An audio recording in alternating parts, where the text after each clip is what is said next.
Good morning, students. Our second chapter in this section is integral equations with separable kernels.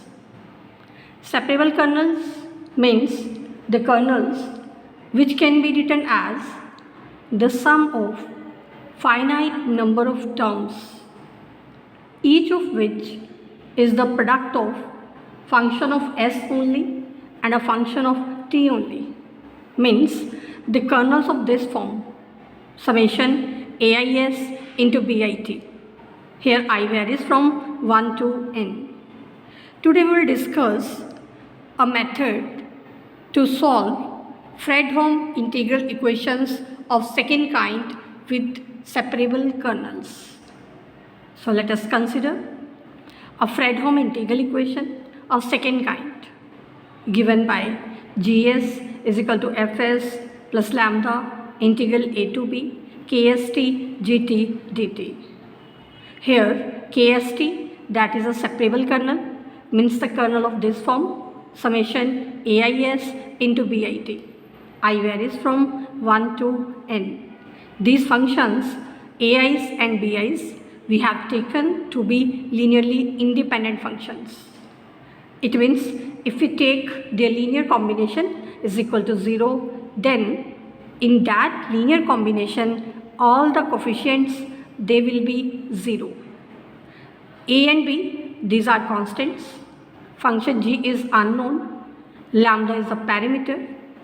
Now let us substitute the value of kernel kst in this integral equation. So this equation will become gs is equal to fs plus lambda integral a to b summation AIS into BIT GT dt. Now let us take the terms in S outside of the integral. Then this equation can further be written as GS is equal to Fs plus lambda summation AIS, I varies from 1 to n, into integral BIT GT dt. Limits of integration are a to b. Now let us denote this integral by the symbol Ci. So we have taken Ci is equal to the integral BIT GT dt between the limits a to b. Using this notation, this integral equation can be written as GS is equal to Fs plus lambda summation AIS into Ci. Now we will substitute the value of function g on the left side as well as on the right side of this integral equation. To put the values, let us replace s by t to find the value of gt from here. So gt will become ft plus lambda summation akt ck. Here k varies from 1 to n. Now let us substitute the value of gs on the left hand side of the equation second and the value of gt here. Then the equation second becomes fs plus lambda summation ci into ais, I varies from 1 to n, is equal to fs plus lambda summation ais into integral bit. The value of gt is ft plus lambda summation ck into akt. Here k varies from 1 to n. Now fs is cancelled from both sides.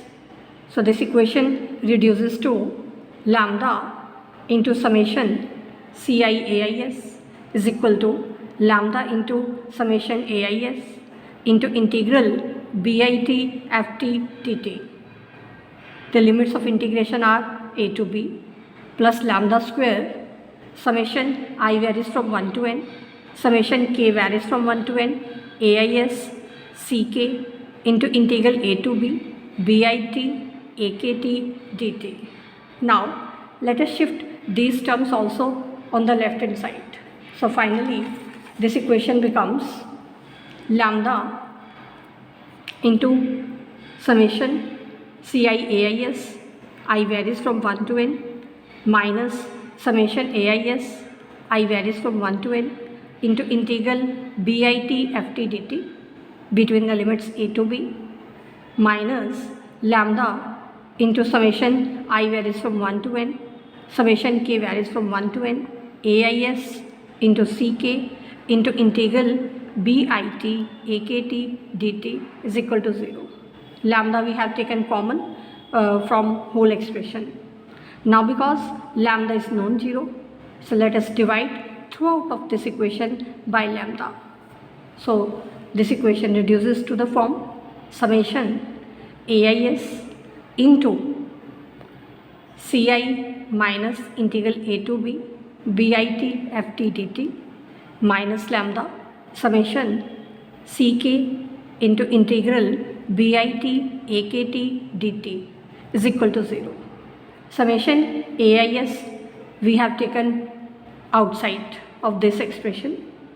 Now for our convenience, let us denote this integral by the symbol fi, and the integral bit akt dt between the limits a to b by the symbol aik.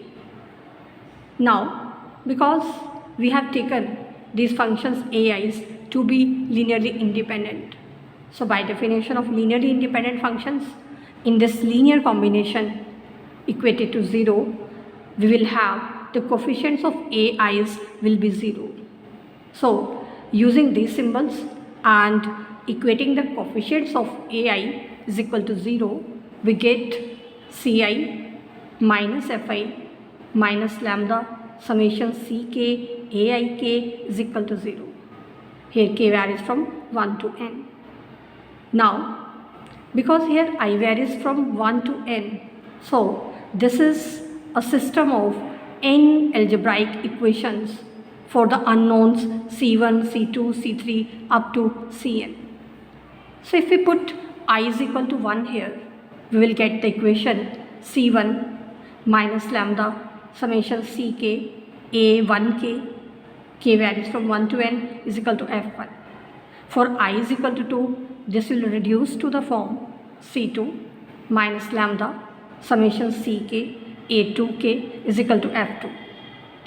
Continuing like this, for I is equal to n, we get the equation cn minus lambda summation ck ank is equal to fn. We can expand these summations also. So finally these n equations can further be written in another form. First equation can be written as c1 into 1 minus lambda a11 minus lambda a12 c2 and so on minus lambda a1n cn is equal to f1. Second equation minus lambda c1 a21 plus 1 minus lambda a22 c2 and so on. Last term is minus lambda a2n cn is equal to f2. Continuing like this, the last equation will be minus lambda an1 c1 minus lambda an2 c2 and so on plus 1 minus lambda ann cn is equal to fn. This is an algebraic system consisting of n equations in unknowns c1, c2, c3 up to cn. Now let us take the determinant of this algebraic system be denoted by d lambda. So the first row of this determinant will be the coefficients of c1, c2, c3 up to cn in this equation. The coefficient of c1 is 1 minus lambda a11, coefficient of c2 is minus lambda a12, coefficient of cn is minus lambda a1n. So the first row becomes 1 minus lambda a11 minus lambda a12 and so on minus lambda a1n. Similarly, using this equation, we can write the second row of this determinant, and by using last row, we get the last row of the determinant d lambda. Now, this d lambda, that is a determinant of this algebraic system, which is a polynomial in lambda of degree at most n. So this algebraic system will have unique solution if this determinant d lambda is non-zero. Otherwise, we have either no solution or infinite number of solutions for the algebraic system. Now, we had taken a Fredholm integral equation of second kind and we reduced it into an algebraic system. So, whenever the algebraic system has unique solution, then correspondingly the given Fredholm integral equation will also has unique solution. And this is the case when the determinant d lambda of the algebraic system is non-zero. In the second case, when the determinant of the algebraic system is 0, in that case, either we have no solution or infinite number of solutions for the algebraic system. So, correspondingly, for the given integral equation, we also have either no solution or infinite number of solutions. So presently we will discuss the case for the unique solution when the determinant d lambda is not equal to 0. And later we will discuss Fredholm alternative theorem to discuss the case when the determinant d lambda of the algebraic system is 0. So this was the topic, how to reduce a given Fredholm integral equation of second kind into an algebraic system and how to solve it by using algebraic method. And tomorrow we will discuss numericals based on this method.